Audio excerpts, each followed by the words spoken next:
Oke, mari kita mulai doa, saudara.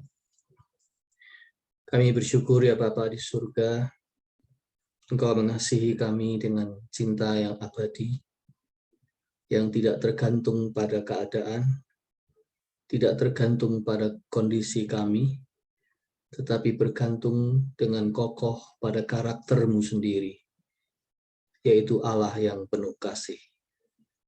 Terima kasih kami boleh mengandalkan kasih itu di dalam segala keadaan. Kami boleh mempercayainya apapun kondisi yang kami sedang hadapi. Terima kasih kami punya Allah yang setia, yang di dalam Kristus membela kami sampai pada kematian, memberi kepada kami hidup yang baru, bahkan hidup yang kekal. Terima kasih Tuhan, kami boleh bersekutu bersama kembali untuk merenungkan firman Tuhan.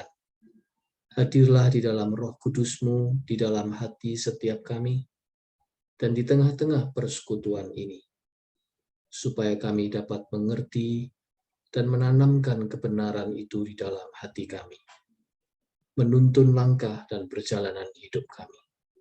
Doa kami untuk rekan-rekan kami yang belum bergabung ataupun tidak dapat bergabung, apapun kondisi dan dimanapun mereka berada. Tuhan, kiranya penyertaan-Mu bersama-sama dengan mereka juga.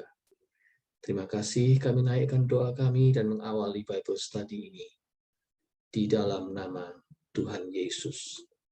Amin.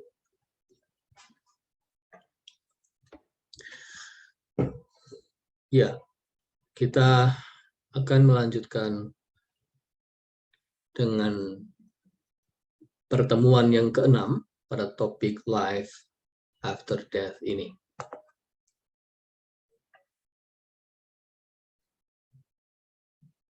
Yang lalu, saudara-saudara, kita sudah sampai kepada pembahasan mengenai pertanyaan the why-nya.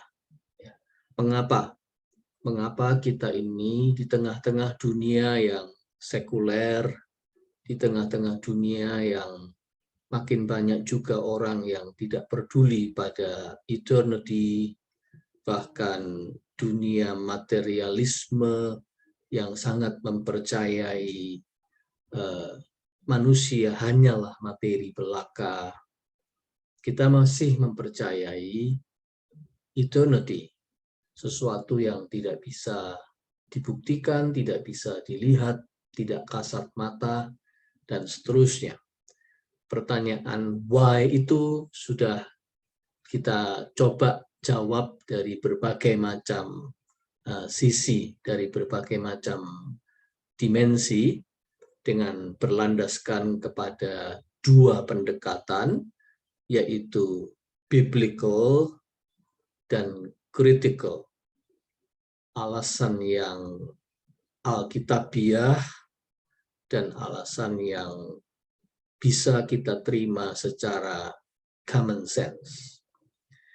Nah, setelah kita membahas mengenai pertanyaan why, tiba waktunya kita masuk lebih kepada apa yang memang menjadi tujuan dari percakapan ini atau pembahasan ini, Life After Death, yaitu what is it like? Kita akan masuk pada pertanyaan what-nya. Apa sebenarnya? Bagaimana sih rupanya? Ya, kira-kira eternity itu. What is it like? Yang disebut life after death atau afterlife, sebagian orang menyebutnya afterlife. Nah, bicara tentang eternity, saudara-saudara, sebetulnya pengertiannya kan dua, ya. Kita harus selalu ingat bahwa eternity itu ada heaven, yaitu eternal life, tetapi juga ada hell, eternal death. Jadi kalau kita bicara eternity, itu sebenarnya selalu pengertiannya ada dua, heaven atau hell.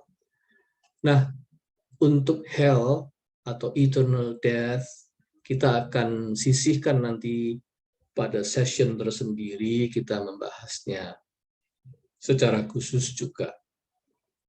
Tapi sekarang kita lebih berkonsentrasi pada yang positif, yaitu pada heaven, eternity dalam konteks eternal life, karena kita orang-orang percaya dan kita ingin membahasnya dari sudut yang positif, yaitu dalam arti heaven, eternal life.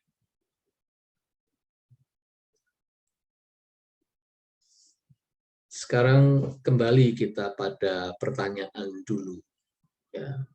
Kira-kira dalam bayangan Anda, bukan word ya, bukan kata, kalau Anda disuruh mendescribe bukan kata, tetapi lebih kepada vision, bayangan visual apa yang pertama kali muncul kalau Anda ditanya mengenai heaven, ya. Surga itu seperti apa?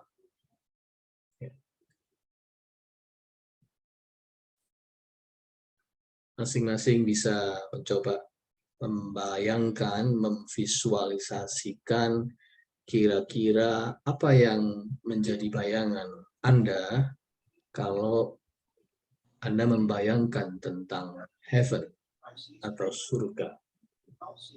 Ya.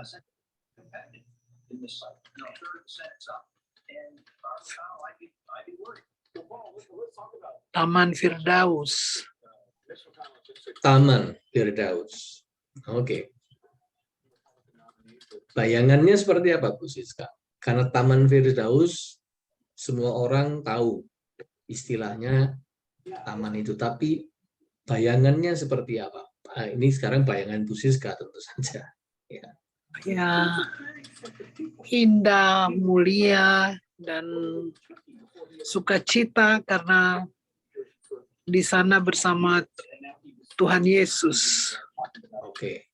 Yang Ibu lihat di situ Tuhan Yesus dan apa?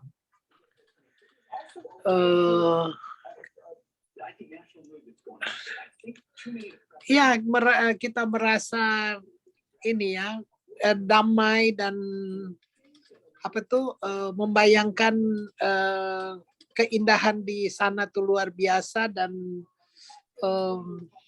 apa ya,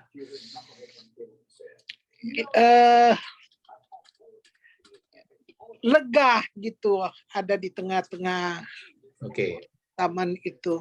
Oke, itu perasaan ya, perasaan lega, perasaan damai. Tapi pertanyaan saya adalah yang Ibu bayangkan, Ibu lihat apa? Yang kita lihat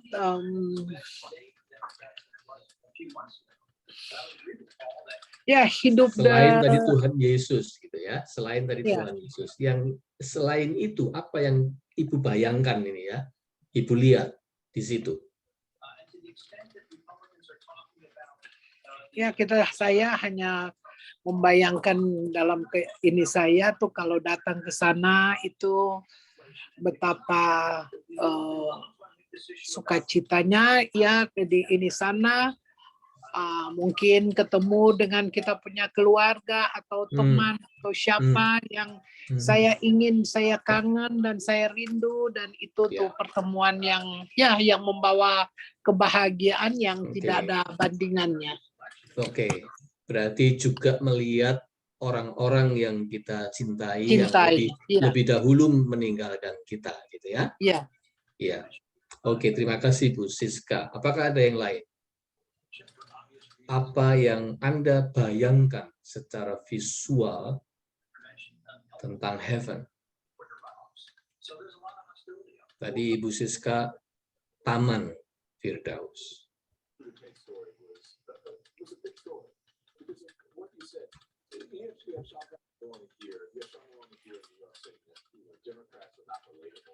Ada yang ingin bicara?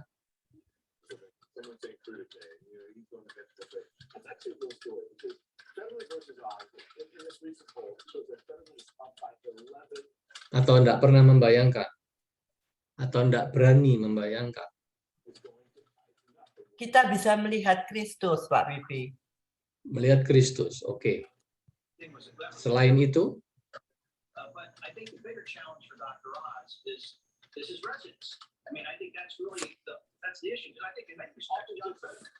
Selain Yesus, apalagi yang kira-kira bisa kita lihat di situ?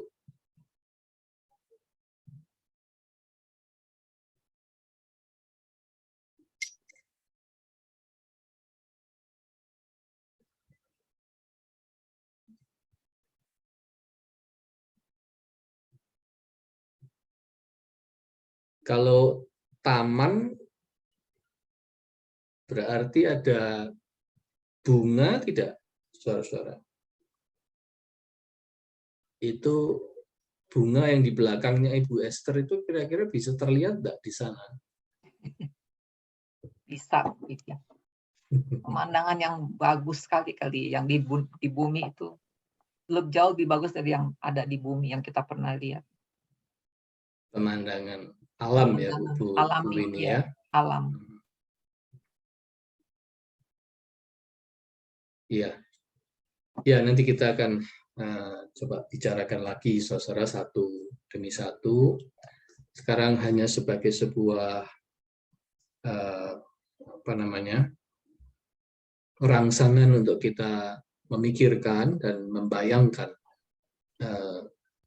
dalam spektrum pemikiran kita sebagai manusia di dunia ini, kira-kira heaven itu seperti apa? Oke. Nah, seorang profesor perjanjian baru namanya Todd Billings, dia berkata, although we know that Christ will be the center of the life to come, nevertheless, the information we have about life everlasting is tiny, minuscule. Yang kita tahu memang benar, seperti tadi jawaban Ibu Siska maupun Ibu Maya, kita bisa melihat Kristus, itu yang pasti, di surga. Dan memang dia adalah center dari eternity, dalam pengertian heavenly itu. Tetapi selebihnya daripada itu, memang terus terang informasi yang kita punya tentang heaven itu sedikit sekali. Even Alkitab juga begitu, tidak memberi kepada kita terlalu banyak detail tentangnya. Itu satu hal yang kita harus akui. Oleh karena itu, Martin Luther mengatakan begini, as little as children know in their mother's womb about their birth, so little do we know about life everlasting. Sebuah perumpamaan yang tepat menurut saya. Apa yang seorang bayi ketahui, kalau kita bisa imagine, ya, seorang bayi yang dia ketahui tentang dunia setelah dia lahir, sesedikit apa itu, kira-kira ya sesedikit itulah yang kita tahu tentang kekekalan ketika kita masih ada di sini, di dunia ini. Ibaratnya kita ini sekarang seperti bayi yang sedang berada di dalam kandungan kehidupan ini, kehidupan yang sekarang, dan kita belum lahir dalam arti memasuki eternity. Jadi yang kita tahu tentang eternity itu sedikit sekali. 1 Korintus 2 ayat 6-9, Rasul Paulus itu mengatakan begini. Sungguh pun demikian, kami memberitakan hikmat di kalangan mereka yang telah matang, yaitu hikmat yang bukan dari dunia ini, dan yang bukan dari penguasa-penguasa dunia ini, yaitu penguasa-penguasa yang akan ditiadakan. Tetapi yang kami beritakan ialah hikmat Allah yang tersembunyi dan rahasia, yang sebelum dunia dijadikan telah disediakan Allah bagi kemuliaan kita. Tidak ada dari penguasa dunia ini yang mengenalnya. Sebab kalau sekiranya mereka mengenalnya, mereka tidak menyalibkan Tuhan yang mulia. Tetapi seperti ada tertulis, apa yang tidak pernah dilihat oleh mata dan tidak pernah didengar oleh telinga, dan yang tidak pernah timbul di dalam hati manusia, semua yang disediakan Allah untuk mereka yang mengasihi Dia. Begitu cara Paulus menjelaskan tentang realitas yang surgawi itu. Apa yang tidak pernah dilihat oleh mata, tidak pernah didengar oleh telinga, tidak pernah timbul dalam hati. Jadi comparison-nya itu sangat jauh gitu. Apa yang kita bisa kenali di dunia ini tidak bisa menjelaskan. Karena yang akan kita alami nanti dalam kekekalan itu jauh berlipat kali dan tidak terbayangkan. Melebihi semua persepsi yang ada pada kita selama kita di dunia ini. Itu yang Paulus katakan. What no eye has seen, what no ear has heard, and what no human mind has conceived, the things God has prepared for those who love Him. Ini sebuah ayat yang menurut saya sangat penting untuk memberikan gambaran kepada kita. Itu yang coba Alkitab jelaskan kepada kita. Ya. Nah, jadi dengan kata lain, saudara-saudara, kita yang manusia yang masih berdaging, manusia duniawi ini, dan terbatas oleh ruang dan waktu ini, bagaimana kita bisa sepenuhnya memahami realitas surgawi yang tidak dibatasi oleh sekat ruang dan waktu. Ya. Itu problemanya. Gitu. Dan juga tidak ada bahasa yang dapat menerangkan dengan sempurna, yang completely bisa menjelaskan kepada kita tentang realitas surgawi itu. Bahasa yang kita pakai sebagai manusia juga selalu bahasa yang berada di dalam skema space and time. Ya. Bahasa kita, karena kita terbatas ruang dan waktu, maka bahasa kita otomatis bahasa yang ada di dalam skema itu, ya, space and time juga. Nah, bagaimana kita yang terbatas pada ruang dan waktu dan bertubuh duniawi ini bisa memahami realitas yang sudah tidak mengenal lagi dimensi ruang dan waktu itu. Itulah problema kita kalau kita mau bicara tentang eternity.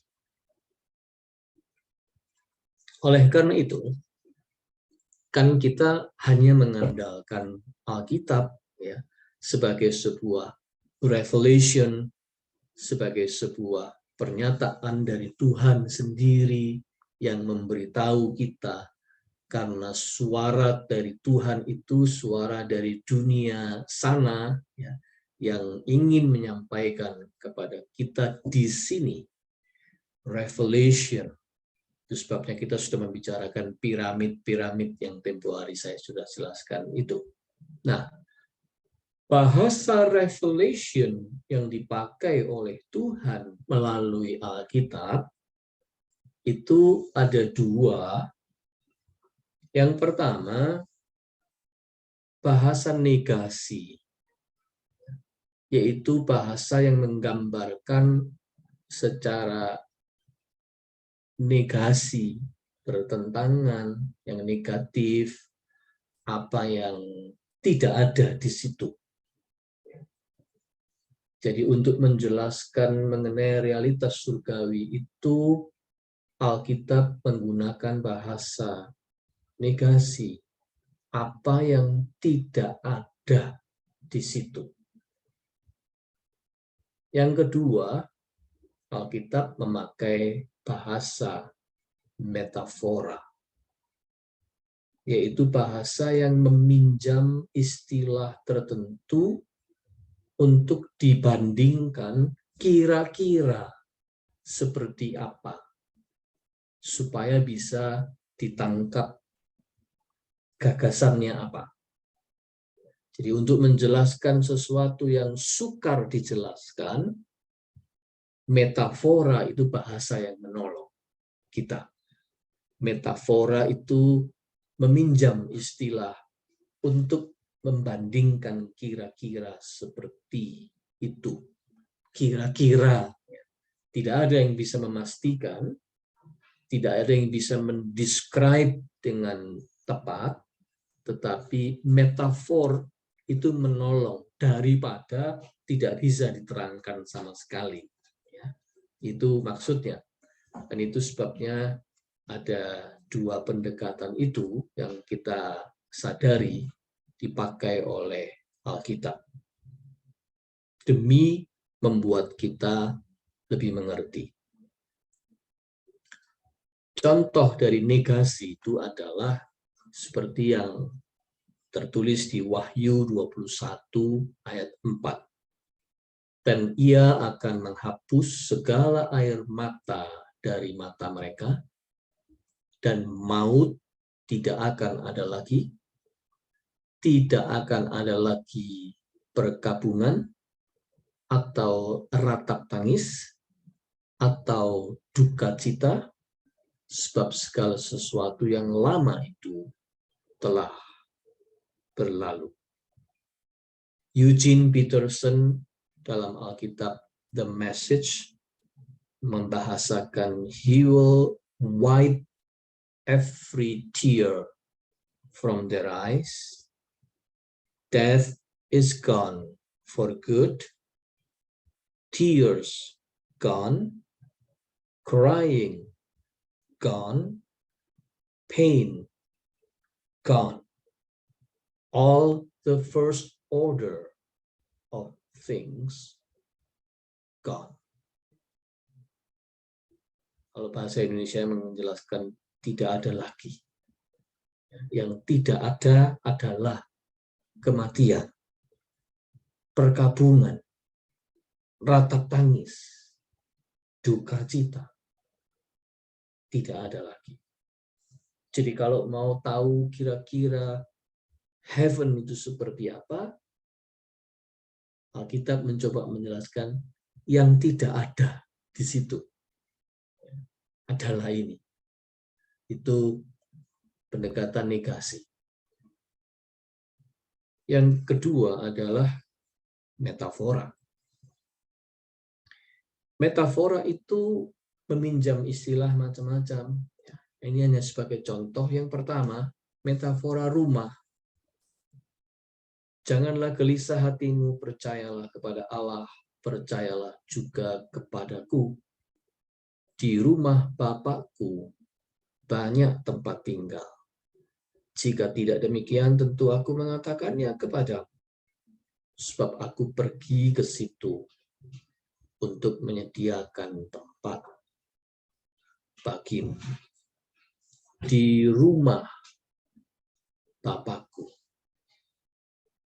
Kata rumah ini sendiri metafor, ya, untuk memberi kepada kita sebuah pengertian bahwa di situ, di surga, di heaven itu yang ada adalah acceptance, full acceptance. Tidak ada rejection. Orang yang sudah ada di situ akan diterima sepenuhnya dan punya tempat, bahkan tempat yang mulia.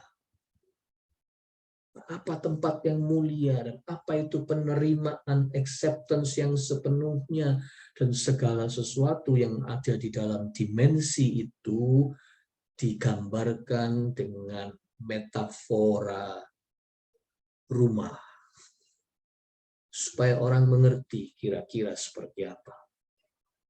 Itu sebabnya disebut di rumah Bapakku. Itu bahasa metafora. Lalu pengertian metafor lain, taman. Tadi yang sudah disebutkan oleh Ibu Siska. Dalam 2 Korintus 12 ayat 3-4, Paulus bersaksi, aku juga tahu tentang orang itu. Entah di dalam tubuh, entah di luar tubuh, aku tidak tahu. Allah yang mengetahuinya. Ia tiba-tiba diangkat ke Firdaus.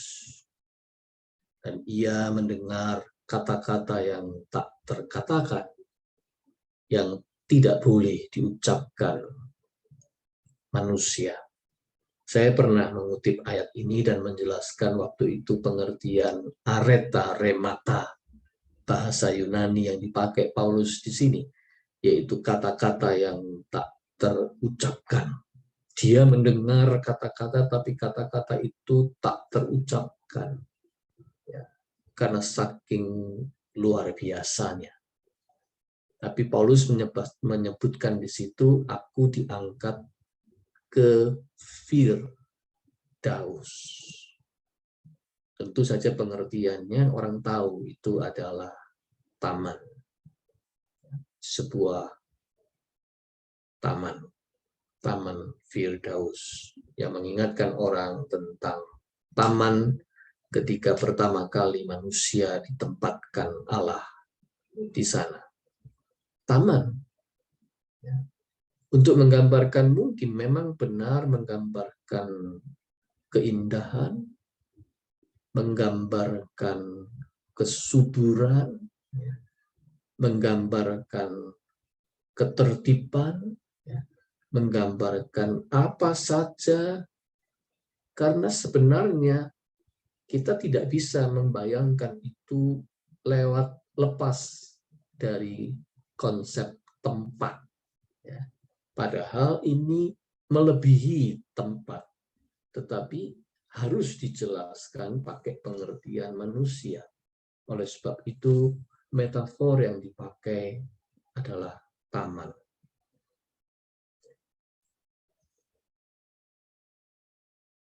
Metafor lain adalah perkawinan. Kita tahu itu. Ya.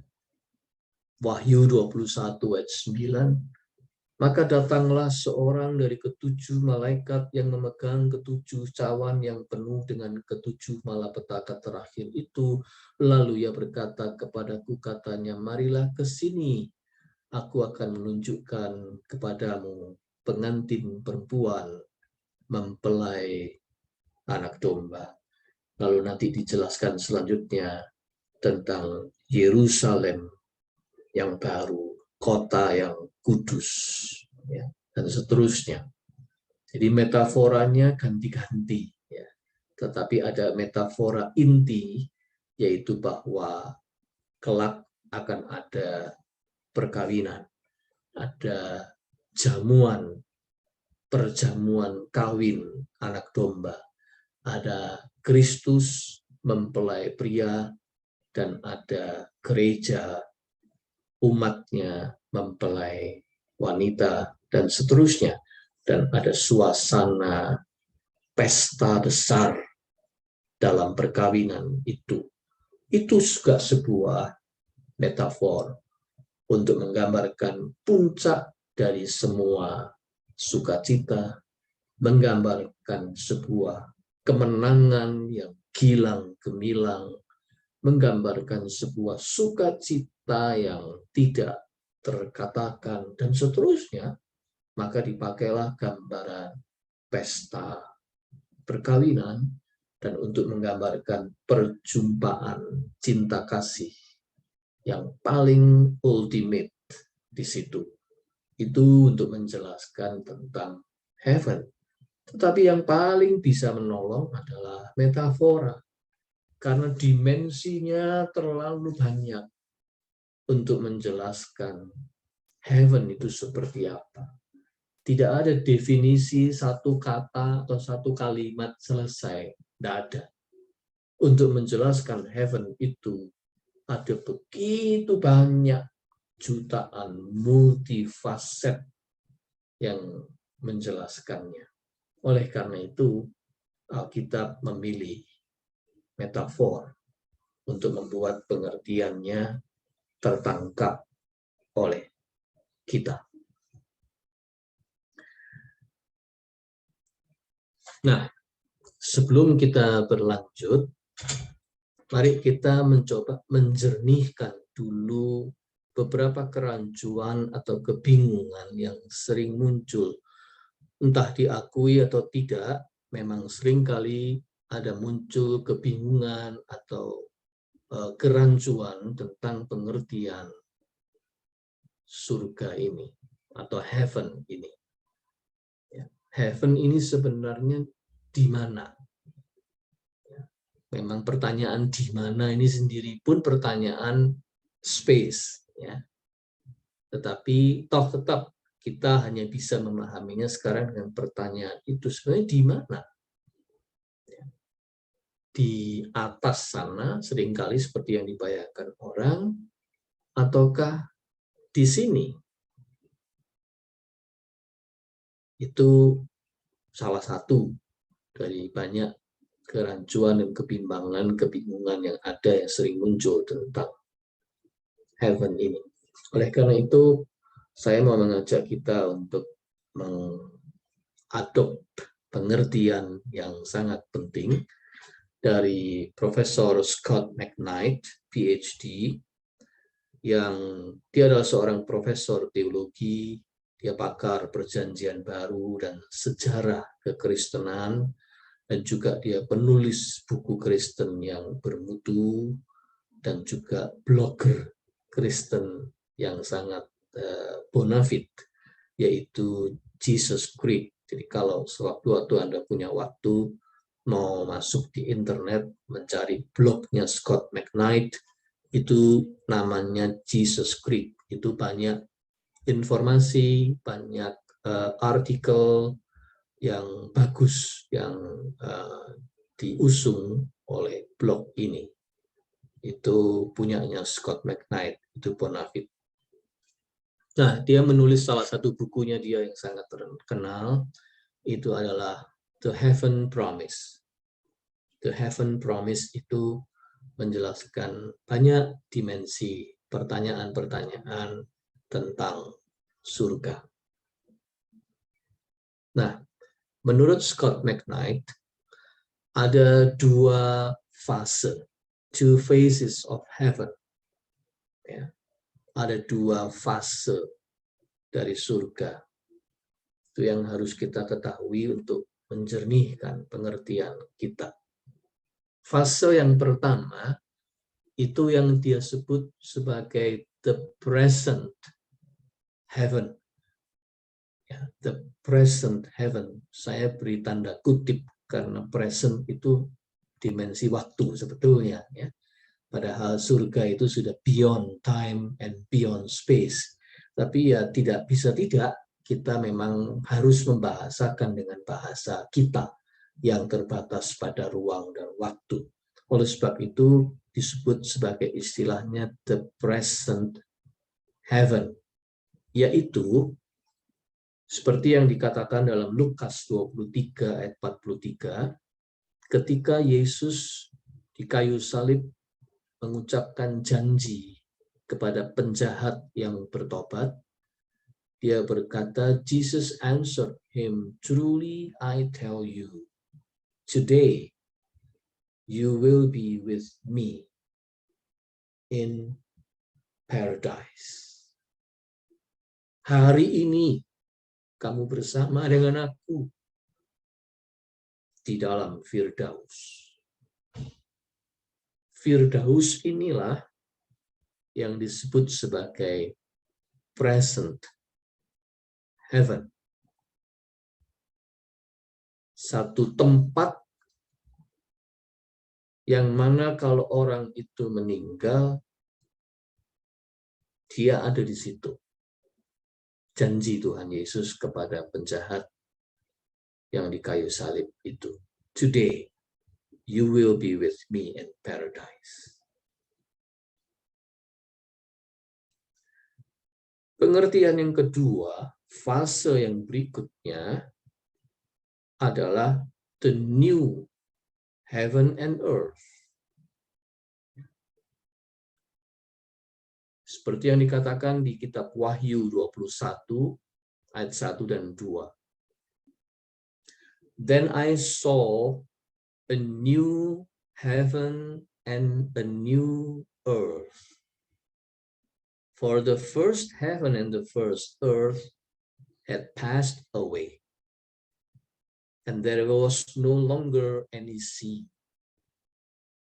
I saw the holy city, the new Jerusalem, coming down out of heaven from God, prepared as a bride beautifully dressed for her husband. Kalau ini new heaven and new earth, langit dan bumi yang baru yang turun dari surga, dari Allah. Bumi dan langit yang telah diperbaharui. Ini yang disebut new heaven and earth. Ini fase yang terakhir. Fase yang nanti dalam tanda kutip. Kalau yang satu itu yang present heaven, ini yang future heaven. The new heaven and earth. Itu adalah dua fase dari heaven.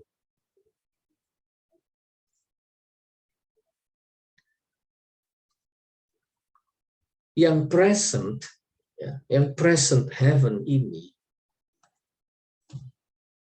itu yang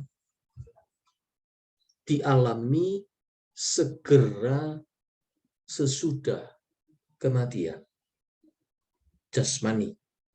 Segera sesudah kematian jasmani terjadi pada kita, tubuh kita binasa, tubuh daging kita ini binasa, jiwa kita tinggal bersama dengan Kristus.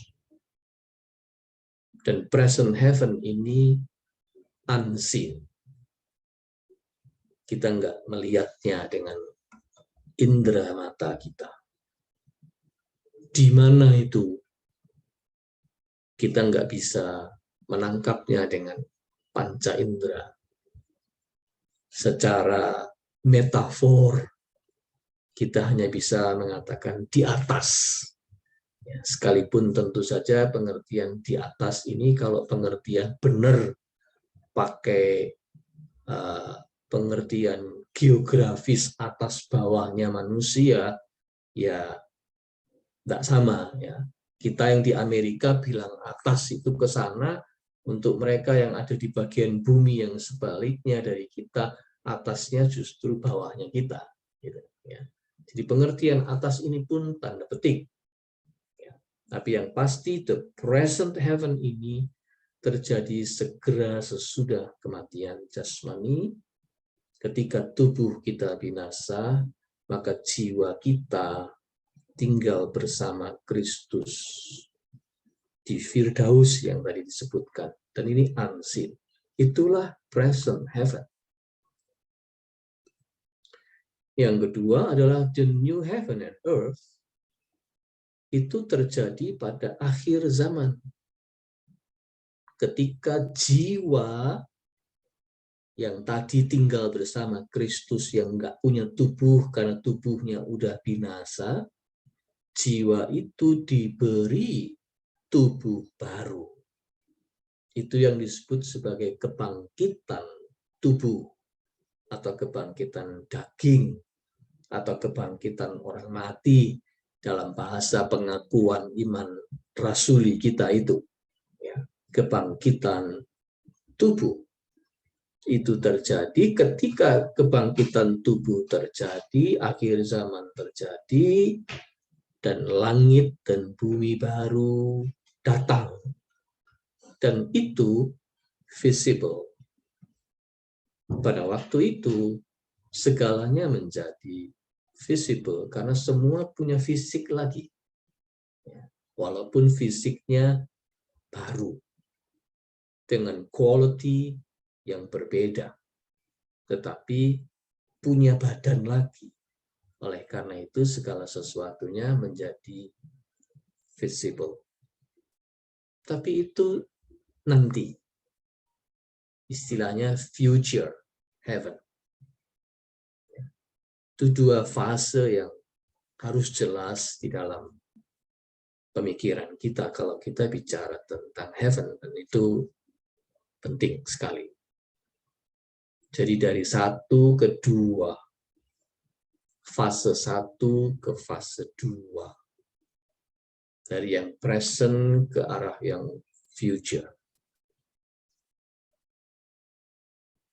Dari 1 ke 2 ini ada satu periode waktu, ya, sekali lagi pakai bahasa kita, ada periode waktunya kan, dari yang present menuju ke future itu. Taruh kata misalnya seseorang itu mati, meninggal, nah kemudian dia menantikan kebangkitan tubuhnya, maka itu ada satu fase menunggu dalam tanda petik. Scott McKnight menyebut itu the so-called intermediate state. The so-called intermediate state.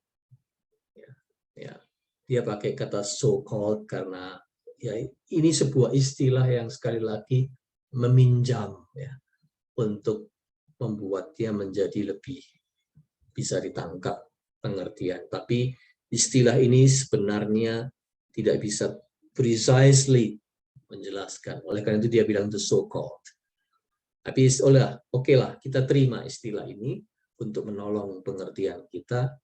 Intermediate state. Itu antara fase 1 menunggu ke datangnya fase 2 tadi. Intermediate state. Nah, cuman kalau kita di sini bicara tentang intermediate state, kita harus membedakannya, ya, karena memang ini berbeda, ya, supaya pengertiannya ini tidak rancu. Supaya pengertiannya tidak rancu, maka ini memang harus dibedakan. Dari 3, saya mencatat 3 yang penting. Pertama, harus dibedakan dengan pengertian Sheol, yaitu dunia orang mati, di dalam kepercayaan orang Yahudi kuno. Kepercayaan ini masih terekam di dalam Perjanjian Lama. Kalau kita melihat pengertian Sheol ini ada. Ya, ini pengertian dunia orang mati dalam kepercayaan orang Yahudi kuno. Jadi kepercayaan orang Yahudi kuno, saudara, kalau orang itu meninggal, maka dia pergi kemana? Ke dunia orang mati. Ya, ini pengertiannya yang disebut sebagai Sheol. Dunia di mana di situ tidak ada terang, di mana di situ tidak ada lagi cahaya dan tidak ada lagi aktivitas gerak, di mana tanda-tanda life sudah tidak ada. Ya, itu betul-betul orang berada dalam dunia yang sudah tidak hidup lagi. Ya, tidak ada tanda-tanda hidup. Itu yang disebut sebagai dunia orang mati. Itu pengertian yang ada dalam kepercayaan orang Yahudi kuno. Ya. Jadi memang kita harus akui, saudara, pada tahap tertentu, awal-awal sekali, orang-orang Yahudi tidak mengenal lebih dalam konsep heaven, surga. Mereka lebih mengenal konsep Sheol. Ya. Maka itu kalau Anda membaca kitab Taurat, mulai dari kitab Kejadian sampai dengan Ulangan, kita tidak menemukan konsep heaven. Ya. Kita tidak menemukan konsep itu. Konsep heaven itu lebih banyak berkembang dalam periode kepercayaan orang Yahudi berkembang kemudian.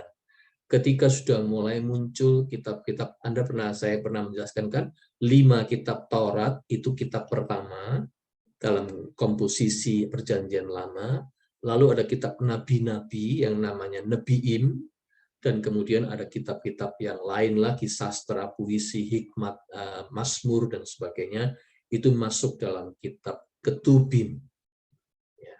Nah, konsep heaven yang lebih sesuai dengan zaman Perjanjian Baru, itu ada pada kitab-kitab yang lebih kemudian daripada Taurat. Ya. Jadi kitab Taurat belum kenal itu heaven.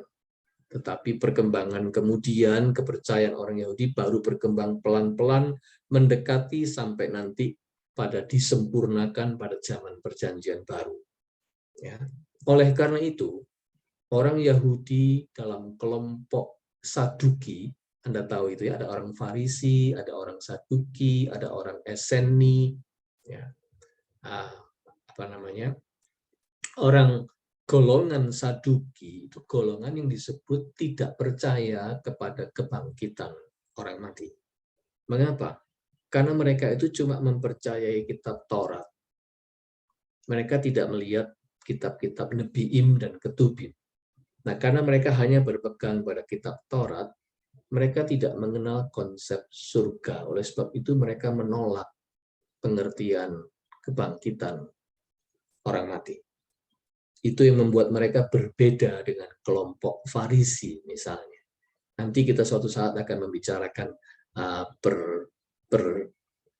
pembicaraan Tuhan Yesus dengan orang-orang Saduki mengenai pertanyaan kebangkitan orang mati itu. Ya, saya hanya menjelaskan di sini dalam pengertian bahwa mereka masih memakai konsep Sheol, murni Sheol saja.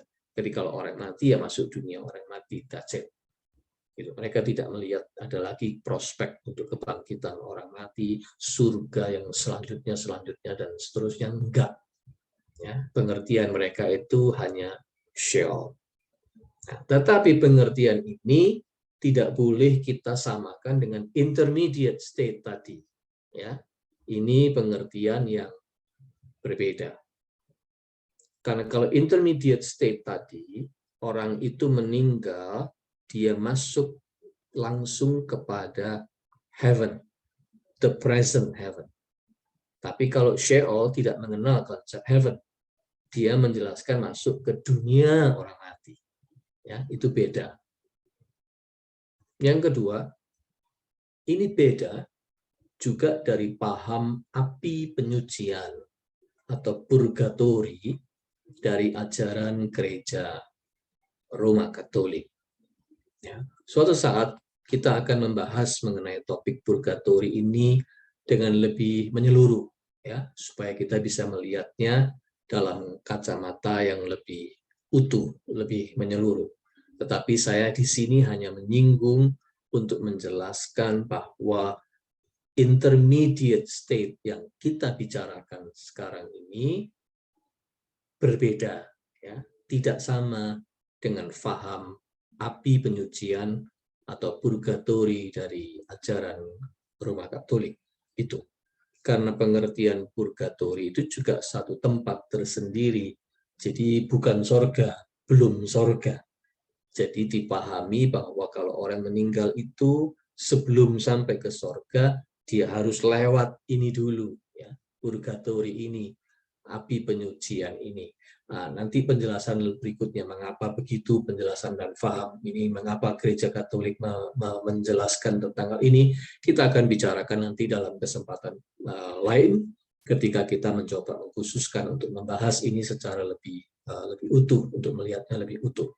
Tapi di sini saya hanya menyinggung secara singkat untuk membedakan, ya, bahwa ini intermediate state yang dijelaskan oleh Scott McKnight ini bukan pengertian purgatori juga. Ya. Yang ketiga, ini juga tidak sama dengan paham tentang jiwa yang tidur, sebagaimana yang diyakini oleh Watchtower atau Jehovah Witness. Jehovah Witness atau saksi Yehova itu percaya bahwa kalau orang meninggal itu jiwanya tidur. Tidak ada consciousness lagi. Menunggu sampai nanti datangnya langit bumi yang baru. Jiwa ini tidur, vakum pokoknya. Itu pengertian dari saksi Yehova. Ya. Ini juga pengertian ini tidak sesuai dengan pengertian intermediate state yang tadi dijelaskan di depan. Ya, jadi ini untuk menjelaskan supaya kita tidak merancukannya. Ya, karena kalau kita tidak mengerti sistematika ini, saudara-saudara, itu kita bisa rancu dengan berbagai macam pengertian yang sebenarnya nggak sama, tapi numpuk nyampur di dalam pengertian kita. Itu tujuan saya, ya, supaya kita clear yang dimaksudkan di sini itu apa. Jadi intermediate state itu adalah ketika orang mati, dia berada dalam satu tempat yang namanya present heaven, sambil dia menunggu kebangkitan tubuh ketika nanti langit dan bumi yang baru datang. Nah, kemenungguan itulah yang disebut sebagai intermediate state. Ya. Pendeta Max Lucado dalam bukunya When Christ Come, sorry itu kurang N ya, When Christ Come, tentang intermediate state yang menulis begini. Yang mengherankan ialah bahwa Alkitab tidak banyak bicara tentang tahap ini dari hidup kita. Apabila berbicara tentang masa di antara kematian dan kebangkitan tubuh, Alkitab tidak mengumandangkan pesannya, artinya tidak meneriakkan dengan keras, hanya berbisik, istilah Pendeta Max. Ya. Tetapi pada titik pertemuan bisikan itu, sebuah suara lantang terdengar. Suara berwibawa itu memastikan bagi kita bahwa pada saat kematian orang Kristen segera masuk ke hadapan Allah dan secara sadar menikmati persekutuan dengan Sang Bapa dan dengan mereka yang sudah mendahului. Ya, itu yang ditulis oleh Pendeta Max. Di satu sisi dia mengakui bahwa tentang intermediate state ini tidak banyak yang kita tahu dari Alkitab, tetapi yang kita tahu pasti adalah bahwa orang itu sudah bersama dengan Tuhan dan dengan consciously dia menikmati persekutuan, fellowship dengan Bapa dan dengan orang-orang lain yang sudah lebih dulu meninggal. Beberapa ayat penting, saudara, perlu dikutip di sini. Misalnya kata-kata Paulus di Filipi 1 ayat 21 sampai 23. Karena bagiku hidup adalah Kristus dan mati adalah keuntungan.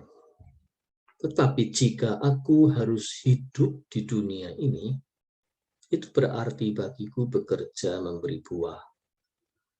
Jadi mana yang harus kupilih? Aku tidak tahu.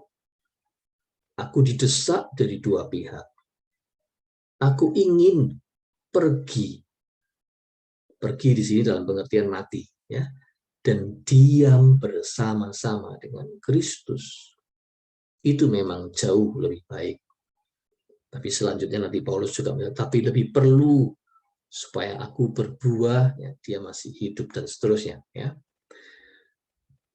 Tapi di sini saya ingin hanya menekankan ayat ini pada pengertian bahwa tentang mati, Paulus itu menjelaskan berarti itu diam bersama-sama dengan Kristus. Itu sebabnya dia mengatakan mati itu gain, mati itu keuntungan. Mengapa?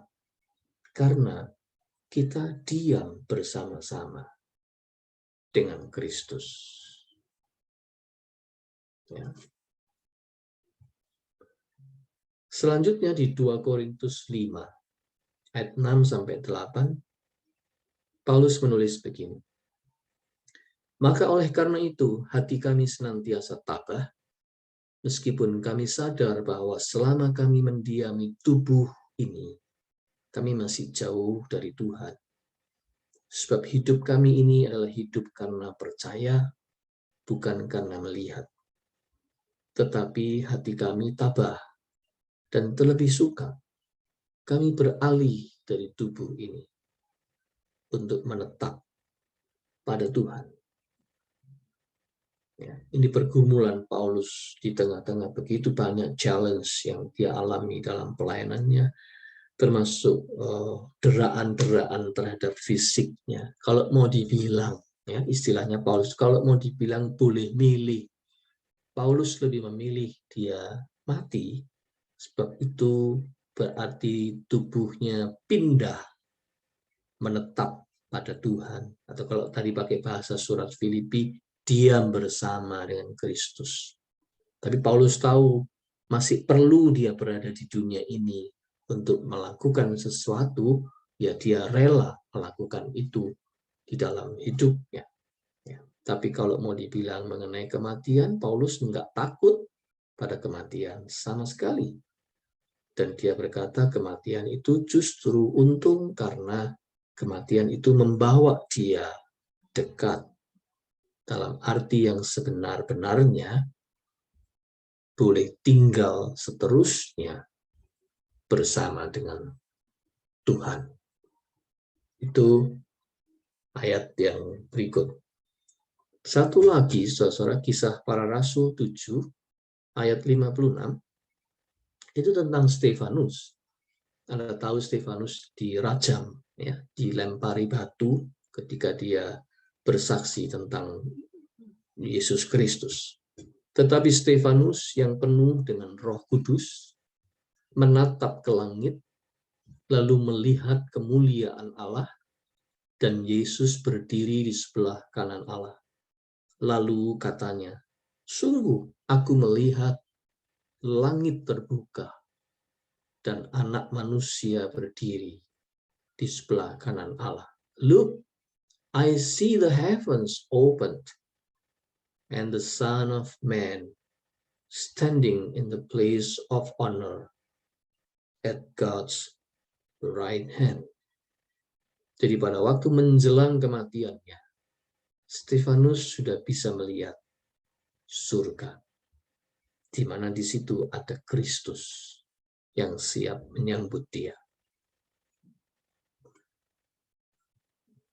Jadi, saudara-saudara, ayat-ayat itu menjelaskan kepada kita bahwa pada saat kematian menimpa, kematian terjadi pada seseorang ketika tubuhnya binasa, semua fungsi dalam tubuhnya benar-benar berhenti sama sekali, tubuhnya mati, maka orang itu ditampung langsung di satu tempat di mana dia menetap bersama dalam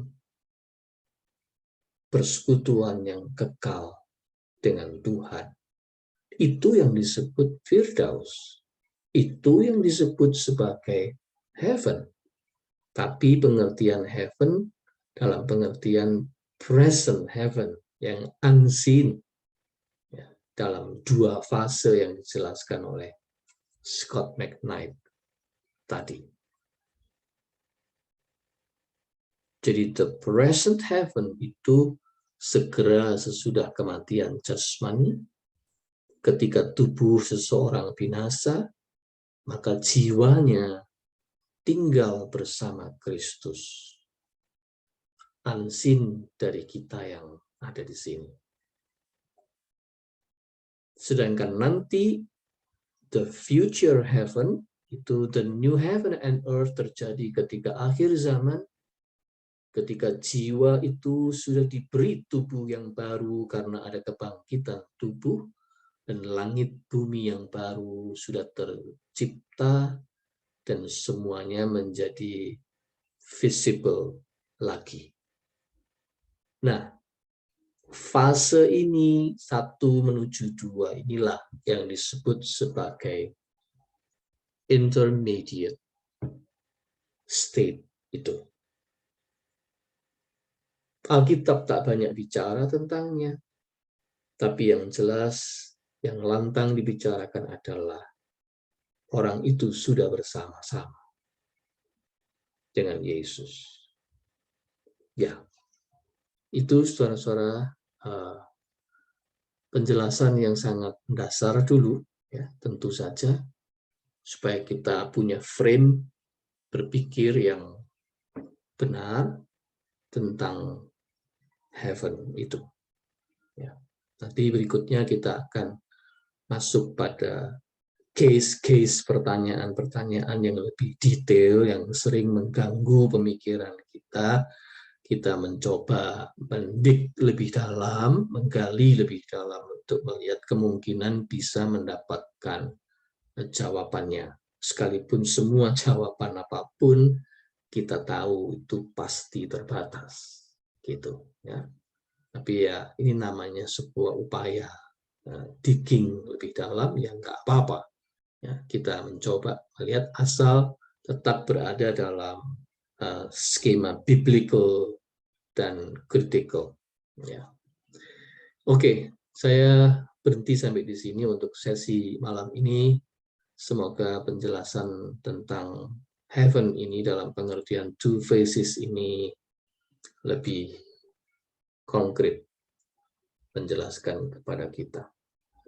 Baik, saya stop share dan saya